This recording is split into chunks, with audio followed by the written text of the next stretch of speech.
ओशो की ख्याति निरंतर बढ़ रही है। उनकी वाणी ही उनकी उपस्थिति है। ओशो के बोलने का तरीका बहुत ही जादुई है।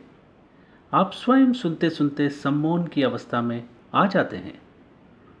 जैसे ओशो को सुनकर कोई गहरी समझ अंदर भीतर पैदा हो गई हो, या भीतर में गहरी विचार शून्यता आ रही हो। ओशो की शैली में ज्ञान, विज्ञान, ध्यान का अद्भुत समायोजन है। ओशो किसी के नहीं है, वे सबके हैं। ओशो की शैली, व्यक्तित्व, वाणी ने पूरे विश्व को एक नई वैश्विक आध्यात्मिक सोच दी है। ओशो के ज्ञान को आप एनसाइक्लोपीडिया कह सकते हैं, एक जीवंत यूनिवर्सिटी।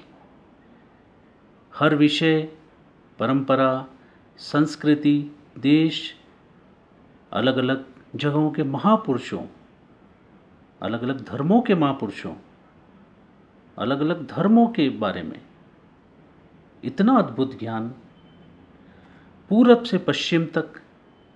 कैसे एक व्यक्ति को इतना ज्ञान, वो भी इतनी सटीकता के साथ, कि जैसे परमात्मा ने अपना संपूर्ण ज्ञान एक व्यक्तित्व में उतार दिया हो और उसे नाम दे दिया हो ओशो। मैं तो सिर्फ यही कह सकता हूं कि अद्भुत, अद्भुत, अद्भुत। ओशो को प्यार करने वाले, उनको पसंद करने वाले, उनकी वाक्पटुता के भी बड़े मुरीद हैं।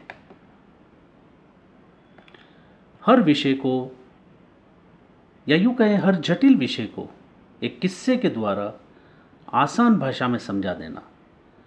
हास्य से भरपूर किरदार, चंदूलाल, मुल्ला नसरुद्दीन जैसे कोई जीवंत किरदार हो। हसीबा, खेलीबा, धरीबा, ध्यानम। ओशो कहते हैं, हंसते खेलते हुए ध्यान। ध्यान का अर्थ सिर्फ गंभीर होना नहीं है। हंसते खेलते हुए अपनी चेतना के उच्च आयाम को छूना, यह ओशो ही कर सकते हैं। संसार को इतनी ध्यान की विद्या दी कि मानो वो कोई ध्यान का मॉल हो। व्यक्तित्व की स्वतंत्रता पर ओशो ने बहुत जोर दिया। कहते थे कि प्रत्येक व्यक्ति को अपनी आत्मा की आवाज सुननी चाहिए। निडरता इतनी थी कि अमेरिका के राष्ट्रपति तक को अपनी सच्चाई, अपने आत्मबल से झुका दिया। ओशो ने कई धार्मिक मान्यताओं, परंपराओं के नाम पर बनी रूढ़ियों पर सवाल उठाए, लोगों को सोचने पर मजबूर किया। क्या वे सच में स्वतंत्र हैं? प्रेम, आनंद और उत्सव ही जीवन है।